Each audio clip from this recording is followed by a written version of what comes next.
Olá, pessoal, tudo bem? Eu sou a professora Elisalva Guimarães e nessa aula nós vamos abordar a segunda parte sobre neoplasias. Vamos falar sobre as lesões genéticas e oncogênese. Vamos começar? Lembrando do conceito que nós aprendemos na última aula, nós vimos que o câncer é o distúrbio causado por mutações que alteram a expressão e a função de genes. E esses genes que são recorrentemente afetados por aberrações genéticas que são identificadas nos tumores malignos, esses genes eles são chamados de genes do câncer ou genes associados ao câncer. Esses genes eles podem ser causados por diversas mutações, como por exemplo, causadas por agentes ambientais, pode ocorrer de uma forma espontânea, ou ainda eles podem ser herdados na linhagem primitiva, na linhagem germinativa. E aí, nesse caso, quando acontece na linhagem germinativa, obviamente essa linhagem germinativa sofrerá inúmeras mitoses, então essa alteração ela é repassada para todas as células do corpo, elevando aí o risco do desenvolvimento de um câncer. Os genes do câncer, eles estão divididos basicamente em quatro grandes categorias, a saber, nós temos os chamados de oncogenes, os chamados de genes supressores de tumor, nós temos também os genes que regulam a apoptose, e os genes que regulam a interação entre as células tumorais e as células hospedeiras. Começando a falar aqui dos oncogenes. Os oncogenes são genes que promovem um aumento do crescimento e da sobrevivência celular. Então, eles são versões mutadas ou superexpressas de genes celulares normais, os chamados de proto-oncogenes. E no caso do oncogene, um único alelo afetado é necessário para que haja o desenvolvimento da doença. No caso de um gene supressor de tumor, são genes, como o próprio nome já diz, ele suprime, ele impede o crescimento descontrolado. Ambos os alelos aqui, eles devem ser afetados para que a transformação ela ocorra. E nós temos a divisão, tanto o gene supressor, que é o que a gente chama de governante, como por exemplo, a gente vai falar um pouco mais à frente do gene RB, e nós temos os genes guardiões, desculpa, como por exemplo o gene o TP53. Os genes que a gente chama os supressores tumorais, os governantes, são aqueles que funcionam como freios à proliferação celular, eles limitam. Já os guardiões, eles fazem o reconhecimento de danos genômicos, eles estão ali naquele microambiente, de fato, como se estivessem ali resguardando aquela área. Então, eles são os guardiões.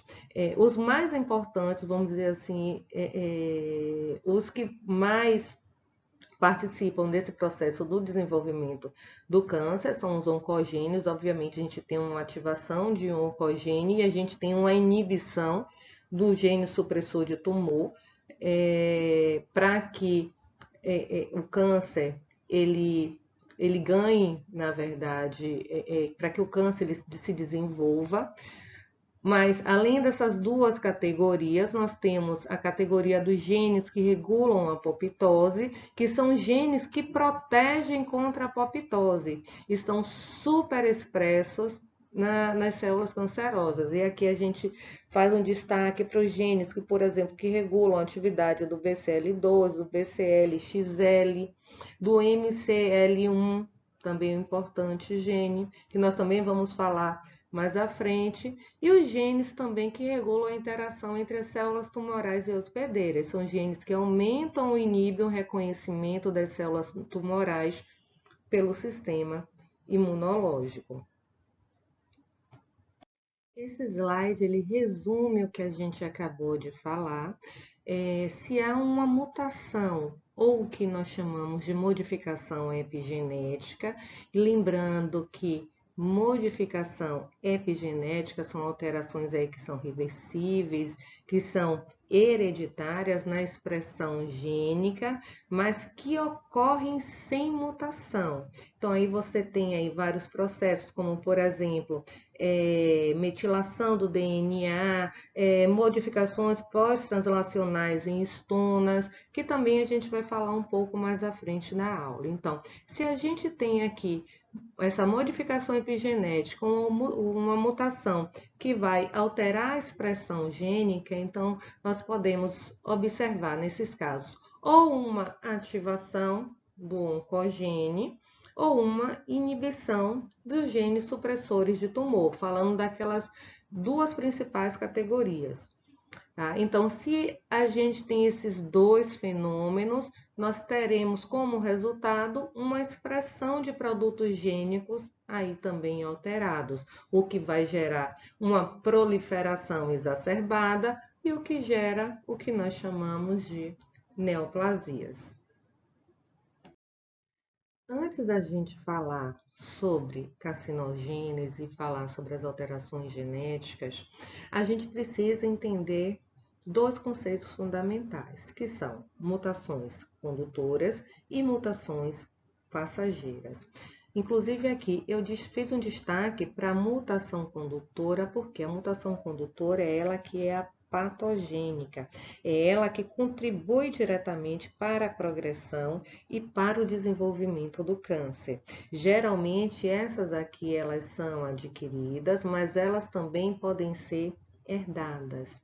Já as mutações chamadas de passageiras são mutações a priori inofensivas, são mutações adquiridas e neutras, que não afetam aí o comportamento da célula, apenas elas aparecem no processo, mas ela pode ser convertida também a uma mutação condutora, então se tornar patogênica, quando, por exemplo, há uma pressão aumentada devido a uma determinada terapia. Então, a partir de agora, a gente já pode começar a falar sobre as lesões genéticas, que são lesões que são subjacentes àquelas alterações da expressão gênica que nós acabamos de comentar. Então, as lesões genéticas, elas podem ser classificadas em mutações pontuais, quer dizer, mutações que envolvem nucleotídeos únicos, ou anormalidades cromossômicas não aleatórias. E aí a gente tem uma subclassificação em rearranjo genético, a deleção e a amplificação. Então, vamos falar inicialmente daqui das mutações pontuais. Olha aqui, são mutações que ativam ou inativam os produtos proteicos de um gene afetado. Coloquei aqui como exemplo para vocês o gene RAS e o gene TP53. Inclusive, eu fiz a citação deles aqui em itálico, seguindo a mesma regra que o Robbins utilizou lá no capítulo sobre neoplasias, que o gene ele escreve em itálico e a proteína ele escreve sem o itálico. Então, aqui nessa aula eu vou seguir essa mesma regra.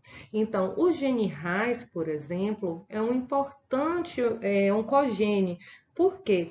Porque ele é um dos eventos mais descritos no câncer humano. É aqui esse envolvimento do gene RAS.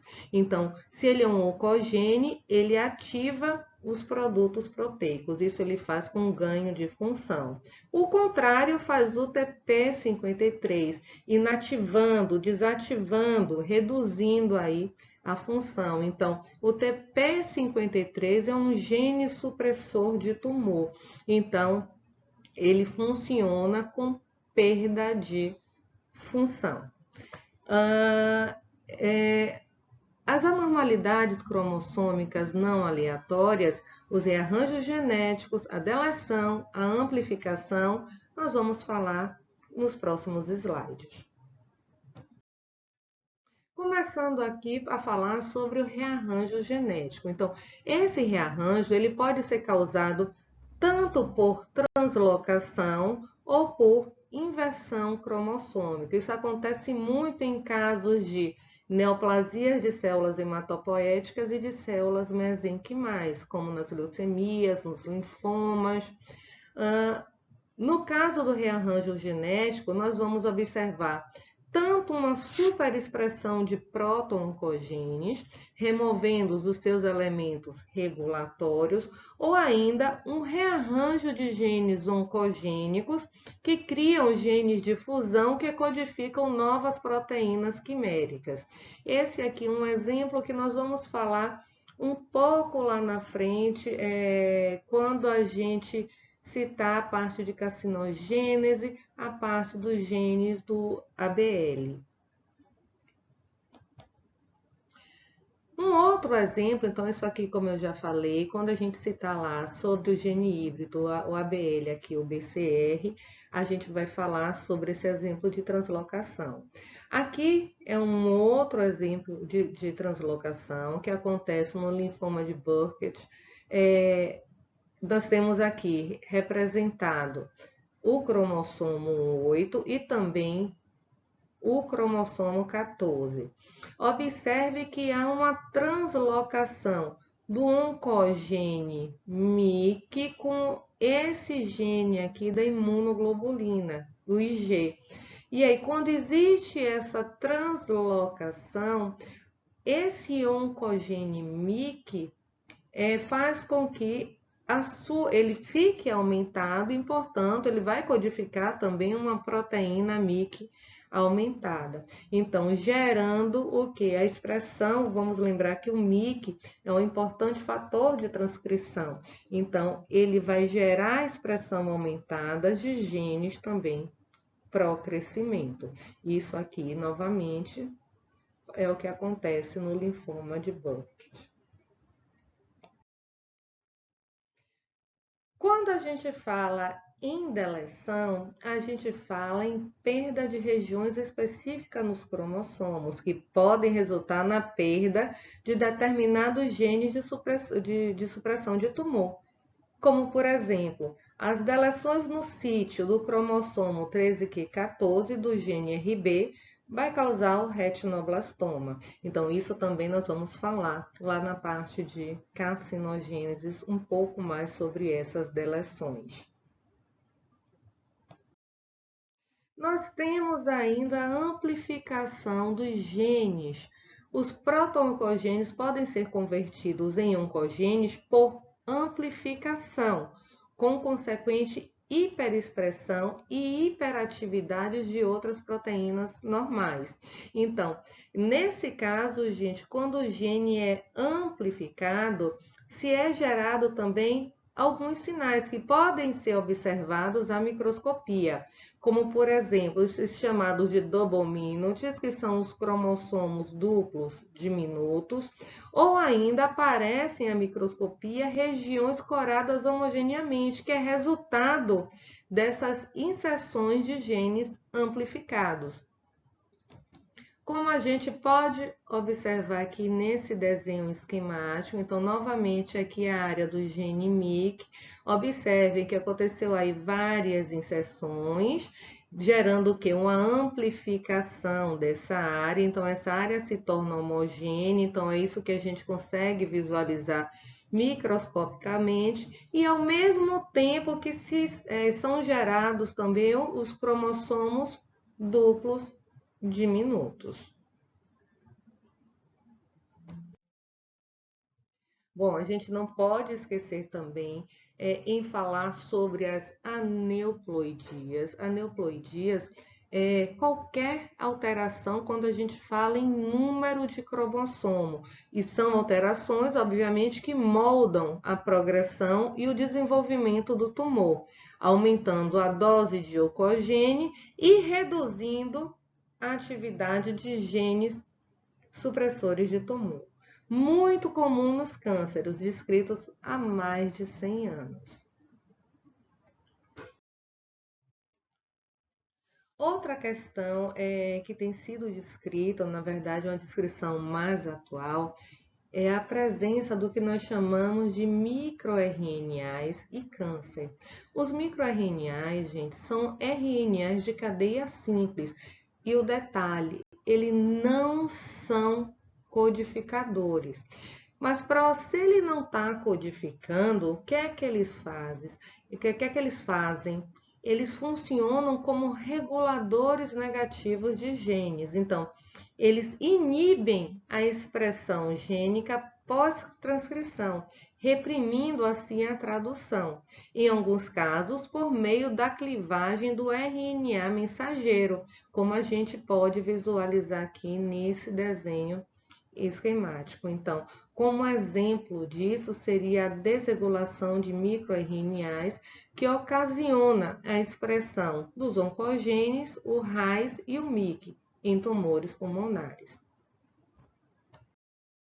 E para finalizar essa parte de lesões genéticas, a gente precisa falar um pouco sobre essas modificações epigenéticas, que a gente já comentou um pouquinho quando a gente falou lá dos genes de cânceres, a gente viu o conceito dessas modificações. Então, são alterações que são reversíveis e hereditárias na expressão do gene, o que é muito importante. Sem envolvimento de mutação, o gene foi alterado, mas ele não foi mutado.